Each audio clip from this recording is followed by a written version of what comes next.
Oke, assalamualaikum. Jawab dong.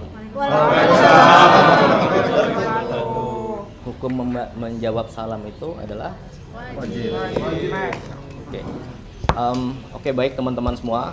Jadi saya mau cerita dari hari ini. Jadi hari ini Jumat tadi pagi Bapak Presiden sudah tiba dari kunjungan ke luar negeri dari Amerika Serikat, Inggris, Jordania, kemudian UAE, ya.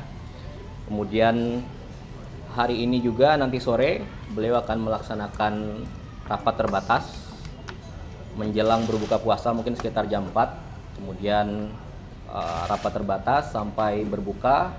Kemudian mungkin nanti disambung lagi, lokasinya di Kertanegara, tapi tertutup. Itu satu. Kemudian yang kedua, saya ingin meluruskan pemahaman dan narasi yang keliru tentang apa?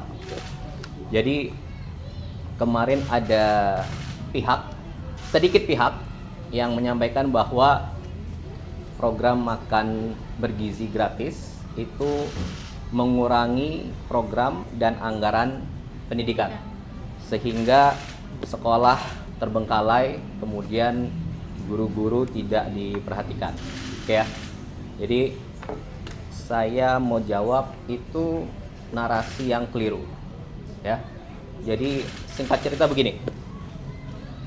Yang pertama, makan bergizi ini bertujuan untuk meningkatkan kualitas sumber daya manusia, dalam hal ini siswa dari PAUD, TK, SD, SMP, SMA dan setingkatnya untuk memperoleh pendidikan di sekolah. Oke. Kemudian anggaran pendidikan ini sudah disepakati bersama oleh DPR, pemerintah, termasuk Badan Anggaran DPR tahun lalu pada September kalau tidak salah untuk digunakan di 2026, termasuk isi dan peruntukan dari anggaran pendidikan ini. Itu ya. Oke. Kemudian pertanyaannya adalah apakah program makan bergizi ini mengurangi program pendidikan? Oke. Saya jawab tidak. Faktanya tidak ada program strategis pendidikan dari periode sebelumnya yang tidak berjalan sekarang. Tidak ada program dari periode sebelumnya yang dihentikan. Semuanya berjalan. Semuanya berjalan, bahkan ditambah. Ya. Ada Kartu Indonesia Pintar berjalan. Ada program Indonesia Pintar berjalan. Bahkan Presiden Prabowo menambahkan ada sekolah rakyat. Untuk apa? Anak-anak yang tidak bisa sekolah, putus sekolah, atau mungkin bahkan dia tidak pernah sekolah, disekolahkan di sekolah rakyat.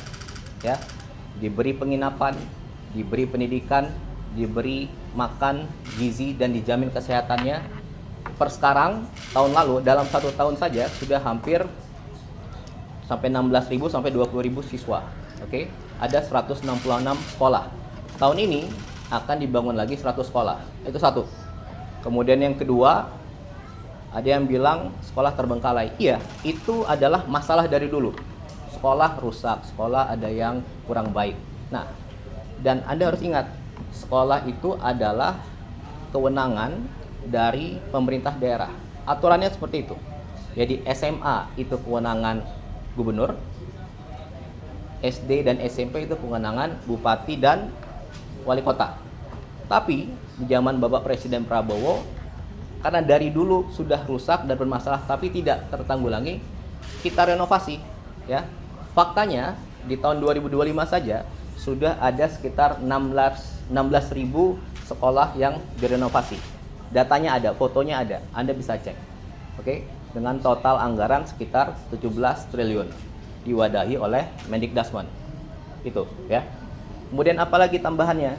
Ada TV digital untuk pembelajaran digital sekolah anak-anak. Jumlahnya tahun 2025 sudah 280.000 TV di 280.000 sekolah. Oke, dan bahkan tahun ini akan ditingkatkan lagi. Belum lagi nanti ada sekolah Garuda, ada sekolah terintegrasi, ada pembangunan kampus-kampus baru yang Pak Presiden ingin buat, sedang berjalan. Oke, jadi saya mau sampaikan tidak ada program yang tidak dilanjutkan, semua program berjalan dan bahkan ditambah.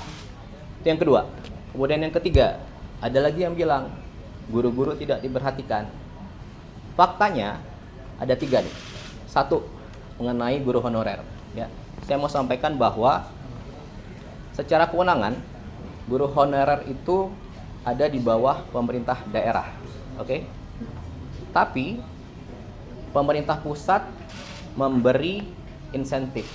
Insentif itu bukan gaji, insentif itu tambahan, oke? Dan tambahan ini berapa?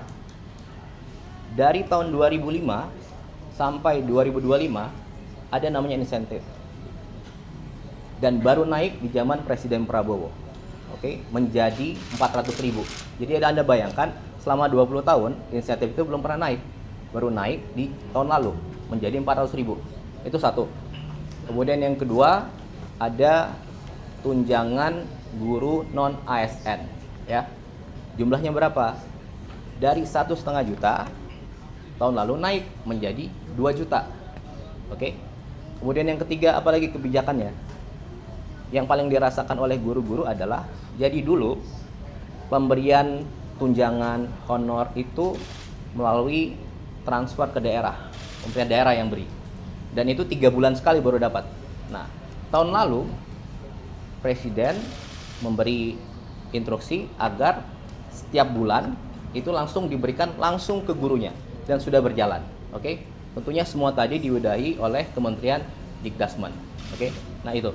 Jadi yang mau saya sampaikan di sini, tidak ada program pendidikan yang dikurangi atau tidak berjalan. Seluruhnya berjalan, dilanjutkan, bahkan ditambah.